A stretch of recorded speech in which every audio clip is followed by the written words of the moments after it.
تو دوست احباب شکر کرتے ہیں جی ہمارے کام پورے نہیں ہوتے، اٹک جاتے ہیں، اور پھر وہ کسی کے پاس جاتے ہیں، عملیات والوں کے پاس، تو ان کا تو چونکہ کاروبار ہے، انہوں نے پیسے کمانے ہوتے ہیں، تو وہ سمپل جواب دیتے ہیں جی کسی نے لگتا ہے تمہارا رزق باندھ دیا ہے، کسی نے تمہارا رشتہ باندھ دیا ہے، اور ہم اس کو بلیو کر لیتے ہیں۔ بھائی اللہ کسی کو دینا چاہے تو کون اس کو باندھ سکتا ہے؟ کیوں کسی کو چھوٹا خدا بناتے ہو؟ کوئی کسی کا رزق نہیں باندھ سکتا، کوئی کسی کا رشتہ نہیں باندھ سکتا، ہمارا ایک ہی خدا ہے، اس کے کام کو کوئی روک ہی نہیں سکتا۔ خواہ اپنا عقیدہ بھی خراب اور اپنا عمل بھی خراب۔ سیدھی بات ہے کہ نبی علیہ الصلوۃ والسلام نے جو باتیں سکھائیں ان کو کریں، خود بخود عملیات سے جان چھوٹ جائے گی۔ چنانچہ عورتیں اکثر پوچھتی ہیں جی کہ میرا رشتہ اچھا ہو جائے، بیٹے کو جاب مل جائے، بہو کا ویزا رکا ہوا ہے، فلاں کام اٹکا ہوا ہے۔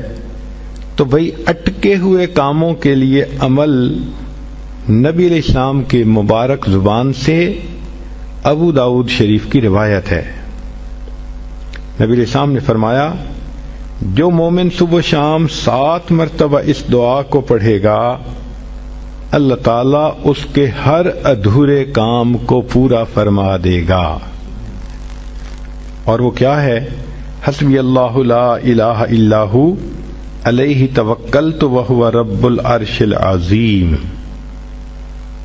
بعض لوگوں کو رزق کی تنگی کے بڑے شکوے ہوتے ہیں اور ان کے دل پہ فاقے کا خوف رہتا ہے، ڈر رہتا ہے، اور فاقے سے بچنے کے لیے وہ سارا دن کاروبار کے پیچھے بھاگتے دوڑتے بھی رہتے ہیں۔ سنیے، ابو نعیم کی روایت ہے، ابن ابی شیبہ نے بھی اس کو لکھا کہ نبی علیہ الصلوۃ والسلام نے ارشاد فرمایا جو شخص اس دعا کو پڑھے گا اللہ اس سے 70 مصیبتیں دور کریں گے جن میں سب سے چھوٹی مصیبت اس کا فاقہ ہوگا۔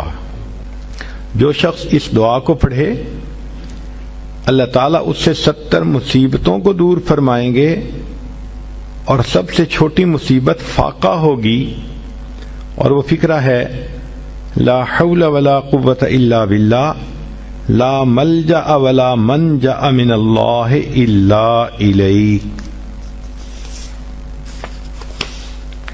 کئی مرتبہ انسان غمزدہ ہوتا ہے اور سوچتا ہے میں تو اکیلا ہوں، میرا ساتھ دینے والا کوئی نہیں، ماں باپ فوت ہو گئے، کہاں جاؤں، کس کو دل کا غم سناؤں، میرا غم کیسے دور ہو؟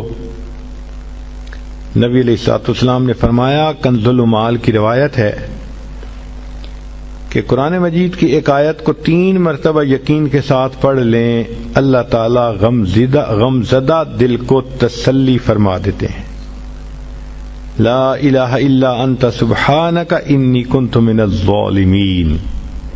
کتنی مختصر سی آیت ہے اور اکثر بچیوں کو یاد بھی ہوتی ہے۔ اس آیت کو 3 مرتبہ پڑھنے پر اللہ تعالیٰ انسان کی سیڈنس ختم کر دیتے ہیں، غم ختم کر دیتے ہیں، دل کو خوشی عطا فرما دیتے ہیں۔